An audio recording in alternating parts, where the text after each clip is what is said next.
आप सभी को राजश्री वोरा का नमस्कार। हमने बहुत बार बॉडी के ऊपर बात की है, इस बार हम माइंड के ऊपर बात करेंगे। जब हमें शरीर में कोई बीमारी होती है तो मन पर असर आता है, और मन से कोई बीमारी शुरू होती है तो भी उसका शरीर पे असर आता है, फिजिकल सिम्टम्स दिखते हैं। कोरोना के टाइम में लोगों को जब भी कुछ होता है एक डर सा आ जाता है मन में, और ये डर स्वाभाविक है क्योंकि विश्व में इससे बहुत मृत्यु भी हो चुकी है। जब भी हमें कोई बीमारी हो तो हमें मेंटल स्टेट कैसा रखना चाहिए ताकि हमें सपोर्ट मिले, वो मैं आपको बताऊंगी। कोरोना हो चाहे कुछ भी हो, आपको तुरंत टेस्ट करवा के समय पर इलाज शुरू करना कितना महत्वपूर्ण है वो हमने पहले की वीडियो में देखा है।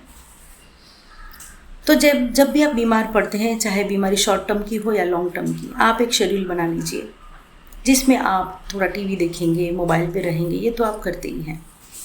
लेकिन आप बुक्स भी पढ़िए। बुक्स आप पढ़ना नहीं, आपको अच्छा लग रहा तो आप ऑडियो बुक्स आती है वो सुन सकते हैं, तो आपकी पसंदीदा बुक्स पढ़ेंगे, आपके ज्ञान में भी वर्धन होगा। दूसरा, आप अपनी जगह पर बैठ के या सो के स्ट्रेचिंग की एक्सरसाइज करिए। स्ट्रेचिंग का ब्रेन और स्पाइन पे बहुत अच्छा इफेक्ट होता है, और उससे हमें एनर्जी बनी रहती है, ब्लड सर्कुलेशन अच्छा रहता है, मसल्स का इफ़ेक्ट रहता है, मसल्स पे भी उसका इफ़ेक्ट रहता है। तो ये बहुत ही आपकी कैपेसिटी के हिसाब से करिए। तीसरी चीज़ जो है, आपके खाने पीने का अच्छा ध्यान रखिए। उसके बाद आप अपने शेड्यूल में एक मंत्र जाप के लिए भी जगह रखिए। जो भी मंत्र आपको पसंद हो आप बोल सकते हैं, कुछ नहीं आता तो सिर्फ ओम बोल सकते हैं।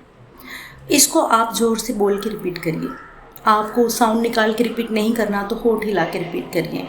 होठ हिलाकर बोलने से भी साउंड निकालने जैसा ही इफ़ेक्ट आता है। तो मंत्र दो तरह कर सकते हैं, एक तो मन में, एक ज़ोर से बोलकर। आपको अगर फियर, स्ट्रेस, ऐसा डिप्रेसिव लगता है तो ज़ोर से बोलने वाला मंत्र आपको थेरापेटिक फ़ायदा देता है। आपने नोटिस किया होगा, जब आप आरती करते हैं, मंत्र बोलते हैं, भजन गाते हैं, ऐसा कोई भी आप काम करते हैं तो आपको मन में बहुत शांति महसूस होती है, मन प्रफुल्लित हो जाता है। तो ये उसकी थेरापेटिक असर है। आप ना चाहते हुए भी आपको ये बेनिफिट मिलता है। तो मंत्र जब आप सोते सोते करिए, बैठ के करिए, किसी भी तरह करिए, लेकिन जब बीमारी में हो तो ज़रा थोड़ा सा ज़ोर से बोलकर करिए। इस तरह अगर आप जब शेड्यूल बना के काम करते हैं तो आपका मन बिजी रहता है। एक चीज़ ध्यान में रखिए, जब तक आप मन से नहीं हारते आप किसी तरह नहीं हार सकते। तो मन को बहुत मजबूत रखिए। ये मत सोचिए कि क्या होगा, पॉजिटिव रहिए। ये सोचिए कि इलाज चल रहा है, आप ठीक हो जाएंगे।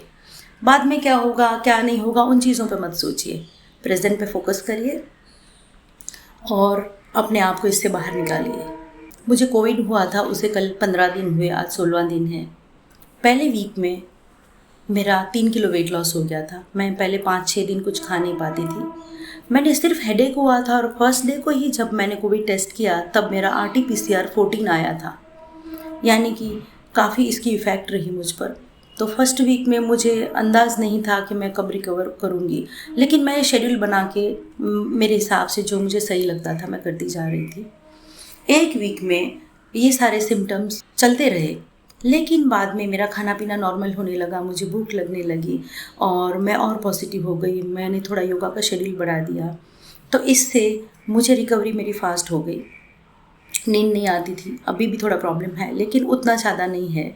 मैं उस पर ध्यान नहीं देती, मैं कोई भी बुक लेकर पढ़ने के लिए बैठ जाती हूँ या कुछ ऐसी एक्टिविटी कर लेती हूँ। तो जो चीज़ें नेगेटिव लग रही हैं उन पे ध्यान मत दीजिए, वहाँ से ध्यान हटाकर आप कुछ प्रोडक्टिव कामों में ध्यान लगा दीजिए।